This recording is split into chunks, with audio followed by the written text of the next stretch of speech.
these kind of areas do have a sense of something happened here, don't they? If you see the roads that these lads were going through, you know, we're out in the middle of a field here. The boys would have been tearing up and down these bóithríns, like, you know, that bóithrín kept those boys alive. 35-40 minute drive, and they used to walk this. Yeah. If a group of people are willing to do things for their country like that, it's very hard to defeat them. The IRA men weren't doing it for the money, they were doing it for the country, you know. They weren't getting paid for it, like. I mean, when people come to Ireland for the first time, you know, as tourists, this is the kind of stuff that I feel like they want to see. So that's why they were successful for that period of time when the flying columns were in full operation. The locals knew the territory. So it's marking the route, Davy, of the first march of the Seán Hogan's number 2 column. Okay. And the first march was in January 21.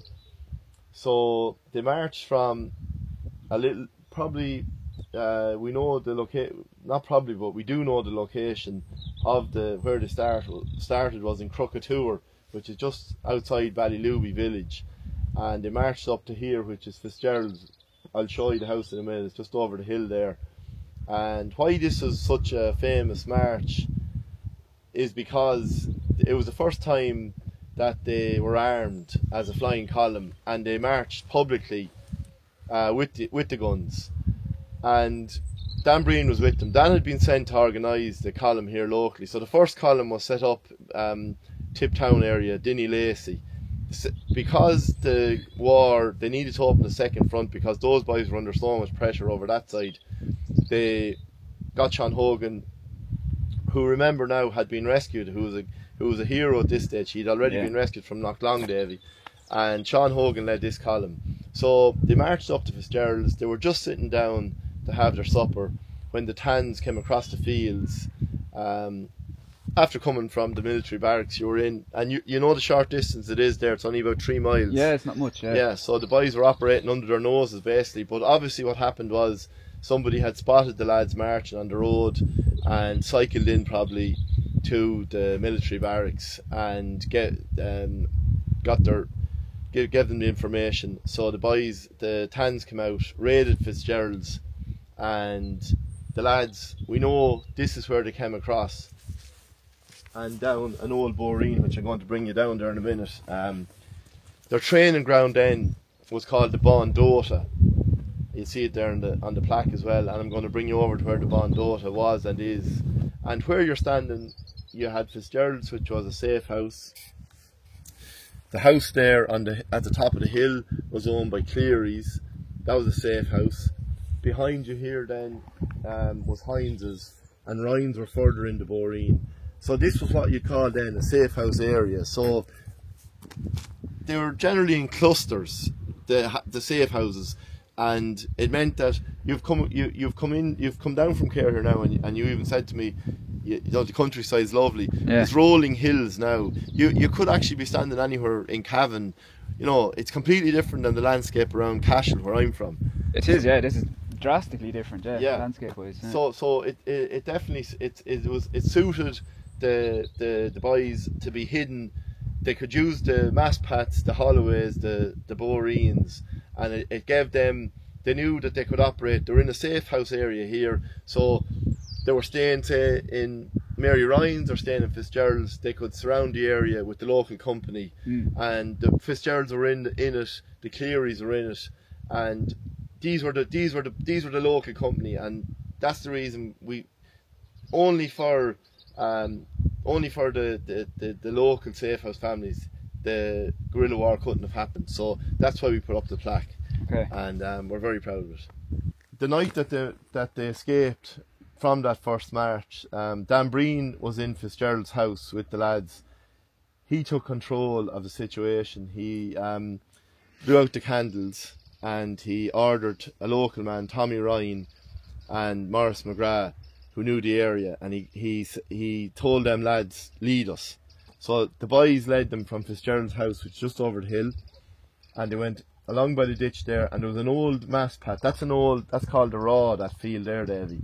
And there was a 12th century church in there. You'll actually see where there's a little tree planted there. That's to symbolise the church that was there. Oh. It's long gone now. But there was a mass pat then going roughly from where that tree is over. So that's the reason they came in that across that exact point. We know that's where they came out on the road. They'd have used the holloways, the masspats, the boreens, and that's what the IRA then used. That was their landscape revolution. I call them boreens a revolution, and these are the pathways that they used because they were the hidden pathways, and then the locals knew, and the Brits didn't have a clue. In fact, there's a cave system not far from here, and the Brits had no. It's not even marked on maps, and we know that it's in that booklet there I gave you, Davy, that we brought out. That we know that the boys used to go in there and hide guns in there and stuff. Right. They knew all the hidden places, so that's why they were successful for that period of time when the flying columns were in full operation. The locals knew the territory. Yeah. And now the Brits had their informers, but in an area like this, that was tightly knit.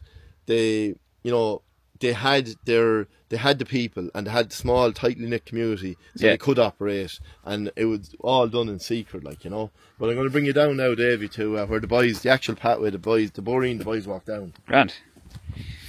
So, Davy, you're now on a boreen where the flying column, which they use regularly, the training ground, a field they use the training ground is called the Bán Dóite, and it's just inside the hedge here. You'll be able to get a picture of it maybe from down there. But the night of their first march that we have mentioned on the plaque, they flew down here with the Tans chasing after them and made it safely across the Tunog River, which is down further. But so these are the kind of boreens and pathways, holloways that the IRA used to prosecute the guerrilla war. And we're going to walk down it now, Davy. So the training ground in here then, the locals, it was known as the Bán Dóite. Bán Dóite. Yeah, which is, I think it translates from Irish into burnt ground.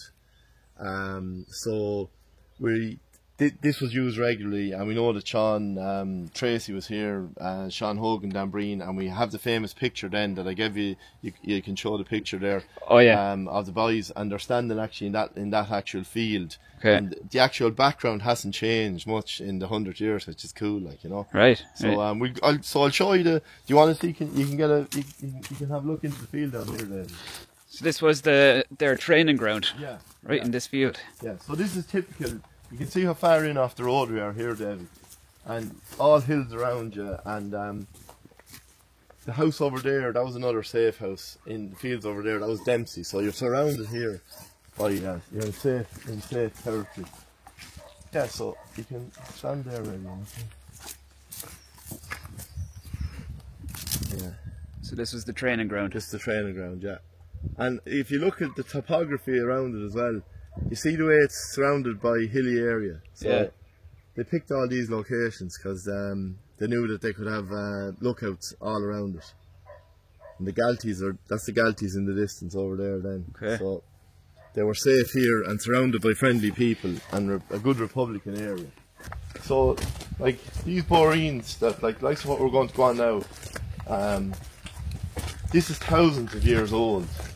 This basically would have been a mass pat up to Fitzgerald's, which I showed you there a minute ago. Okay. And this would have been used for generations. We'll get over here. So it's quite wide here, but as we go on further now, David, you'll see it really turns into smaller pathway. If you can imagine, the boys would have been tearing up and down these boreens,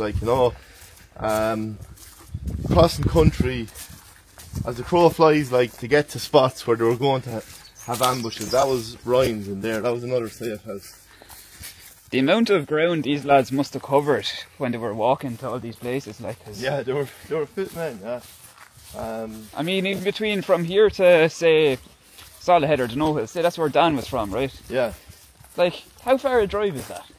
Oh sure, you're talking about 35-40 minutes. 35-40 minute drive, and they used to walk this. Yeah. Now they used bicycles as well. Or bicycles, yeah. Well, but obviously when the war got going, they had to keep off the roads, Yeah. So the fields were their friends, This was the way that they'd come in. Usually, the safe houses had these kind of boreens running near them, Yeah. So they could choose where they were going, like, you know, they knew the area well, like, you know. I suppose they'd be walking nearly as the crow flies, wouldn't they then? Well, they would, yeah, yeah. Because they wouldn't have to go by the actual structure of the road.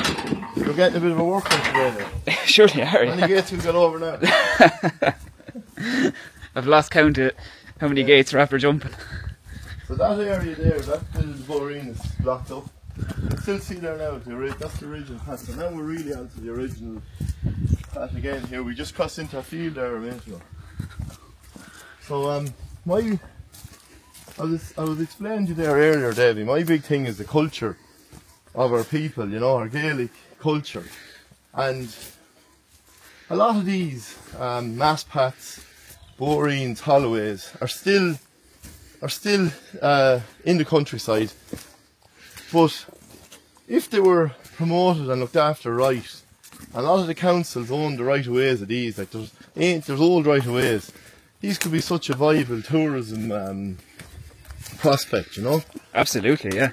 Because walking has gone massive now all around the country, you know. But yeah, this would be a walk with history, big history. So you're now stuck in a briar here. You're getting stuck in briars. Yeah. you're now walking the exact path that the boys were on, like, you know. Yeah. You can imagine 30 of them marching down here. Now the night they escaped from Fitzgerald, they would have been legging it down here. We know in the witness statement that they described coming down here and crossing the river, you know. They wouldn't have been doing it at our pace. They would have been doing it much quicker. Much quicker then, yeah. So these lads had to cover so much ground. They were quicker walkers, yeah, like in general, weren't they? Very few people, Davey, would even know of this exact route. Like, you know how far we came in to get this, like, but isn't that just, you put the camera down there now, David. Isn't there something lovely about that now? It's unreal, isn't it? Can't you see, you can see this is such an old bóithrín, like, mass path. And it continued then at the other side of the river that we're going to, but some of it is lost, and then some of it starts up again on the other side, and it's heading over towards our Finland then. Okay. But isn't this just lovely to walk down it, like? It is lovely, isn't it? Yeah. Well, like, you can still walk down this, but a lot of people don't know it's even here, like, but like the beauty of these kind of passageways are that they're so unique now, like, and that's why it's fantastic that this is still here. It is like stepping back in time for a little short period, just walking down here, and then what you have going on in your head is, you know, that the famous men use this path regularly, you know? Yeah. I mean, when people come to Ireland for the first time, you know, as tourists, this is the kind of stuff that I feel like they want to see, you know? Yeah. But you'd never see anything like this. Well, I'm after approaching some of the local tourists. There's a local leader group, and I've written to them, and I am trying to get something done that we could get some of these that are still intact, and that we could still use maybe, and open them up with tours and stuff. So that goes across to the little straight out to a river. Stepping stones there where the boys they'd have crossed this regular, and it goes. There was another bóithrín at the other side, which unfortunately is gone. But there is then further on, it starts up again over there to the left. But that first night that the lads escaped from Fitzgerald's, they went to a house called Mourns, which is across the way, and they stayed in Mourns that night. That house is still over there. Okay. You can see it from the other road, but yeah, so huge history, Davy, like, and remember, these ditches would have been way thicker as well when the boys were using them, so they were really secure in these bóithríns it wouldn't have been as wide as this probably at the time, wouldn't it? Oh no, this hasn't changed since. This is the original path, but I'm saying the ditches, the hedges would have been way thicker on either side, you know. Okay. So like, there's still a lot of trees still standing on them, like, you know. There is, yes. Which is lovely. But for the boys to have been able to use this unique location, they had to get the it was a Church of Ireland building, but the Tans were stopping at it regularly, and they were getting information there and getting cups of tea and whatever else. So they gave the guy in there a couple of hours to get out, and it was burnt. So you'll notice a lot in South Tipperary, a lot of churches and places with no roofs on them. Most of them have been burnt out. Okay. So yeah, so that was the reason for doing that. Was it would have been used as a strategic tower house, blockhouse system of a building, so that they keep an eye on the surrounding countryside. And when you see where it is, it would have been a great spot for them. But the lads stopped that before it got going. So yeah. They didn't want them looking at their training ground, obviously, and have binoculars out, seeing what they were doing. This is kind of the perfect example, really, of a bóithrín, like, isn't it? This kind of road. Yeah. Bóithrín, Irish for small road. Yeah. And I would consider it was an important source. The water was always there. Yeah. And it would also have been a path leading to the 12th century church in Fitzgerald's. So it's a mass path as well, like, you know. Yeah. So thousands years old then. And the people that would have walked this road over the centuries. Yeah, generations. Yeah. These kind of areas do have a sense of something happened here, don't they? They do, yeah. Especially a little bóithrín like this. Yeah. You can nearly feel it here, like on this kind of road. You can feel that it's been here for centuries, like. Yeah. Like, this is incredible. This is the real kind of history you want to see when you come to Ireland, you know, which unfortunately you generally don't see, you know. No.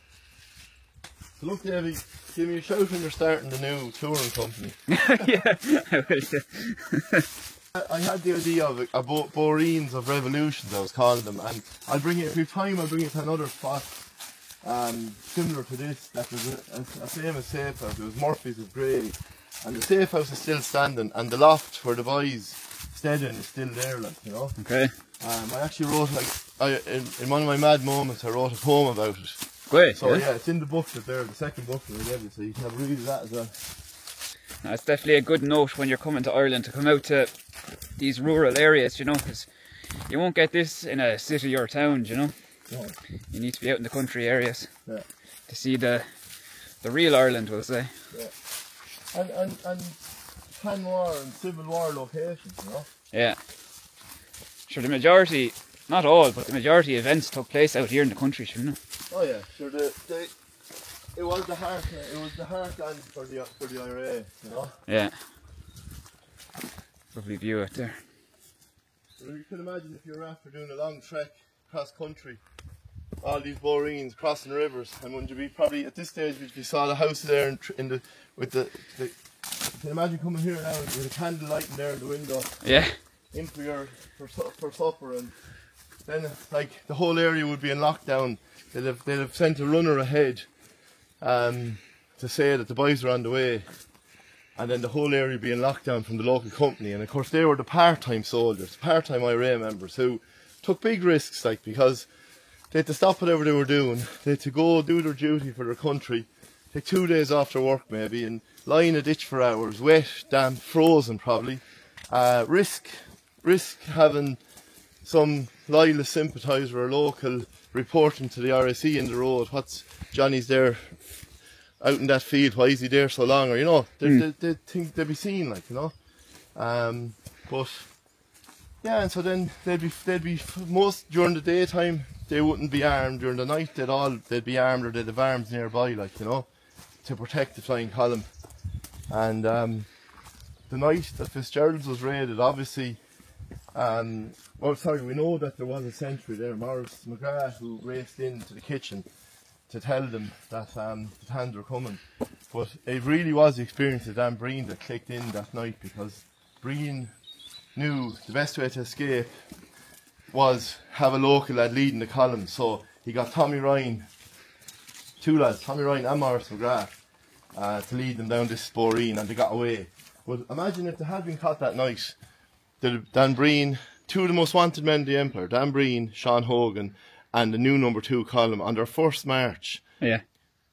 Could have been a disaster. It might have actually affected the I often think about it, if they had been caught, all you'd have is the one column. Most of those lads would probably been executed or put in jail for long periods of time. Breen and Hogan would have been dead anyway. They'd have been dead men walking, you know? Yeah, yeah. So that bóithrín kept those boys alive. That path, you know? Yeah, yeah. I often say that in my videos as well, when you're talking about, say, the advantages and obviously the disadvantages that the IRA had against say like the RIC and the TANs and the auxiliaries and all that, like if you see the roads that these lads were going through, you know, we're out in the middle of a field here, and these lads would have grown up in these areas, you know, so they would have known all these fields and bóithríns like the back of their hand. But when you had British paramilitaries coming in, landing in Ireland for the first time, sure, they wouldn't have a clue where they were, like, you know. No.